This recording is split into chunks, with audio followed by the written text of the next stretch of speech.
To stay in character as the wicked stepmother, I had a new daily routine. I'd order my eldest son to peel shrimp, my second son to brew my tea, and my youngest daughter to massage my shoulders. This went on for half a month, right up until the man of the house returned. I had my bags packed, ready to be thrown out onto the street, but instead, my eldest son said, "Dad, don't just stand there. Go make mom's bed." Me, host, all you have to do is maintain your persona and torment them every day. The system buzzed in my head. Once the male lead comes back and kicks you out, your mission will be a success. The reward is $10 million.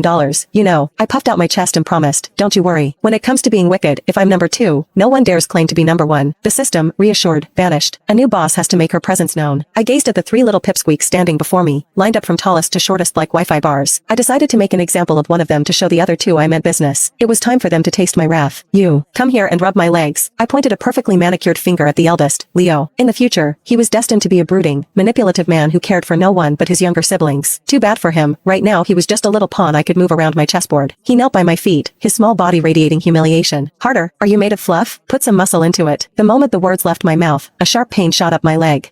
Leo, was it? "Excellent work," I said through gritted teeth. "As a reward, from now on, you all get to eat at the table with me." Because of the neglect they'd suffered, the 3 kids were chronically underfed, as skinny as little monkeys. Leo's head snapped up, his eyes wide with disbelief, as if asking why I was suddenly being so kind. But kind? Not a chance. Kindness wasn't in my job description. I added slowly, savoring the moment. "But you will also drink a full glass of milk every morning and every evening, and I'll be watching to make sure you finish every last drop." As soon as I said it, 3 identical expressions of horror washed over their faces. I could have laughed out loud. I knew it. Milk. The universal enemy of all children. I studied Leo, a wicked smile playing on my lips. "Tell you what, call me mom just once, beg me a little, and maybe I'll let you off the hook with the milk. What do you say?" Leo scoffed, turning his head away in disgust. "He's got backbone. I like that." On my second day as the wicked stepmother, I decided that Leo, who refused to acknowledge me as his mother, needed a new name. Something fitting. Something classic. "From now on, your name is Jedediah," I announced. Jedediah stared at me, his eyes wide with disbelief, but he didn't dare say a word. Pleased, I turned my gaze to the second son, who was trying to make himself invisible. "And you," I declared, "will be Hezekiah." Then, I looked at the little girl, who was blinking at me with innocent eyes, and whispered like the devil on her shoulder, "You, my dear, are Petunia." Seeing the 3 of them, seething but silent, I let out a cackle.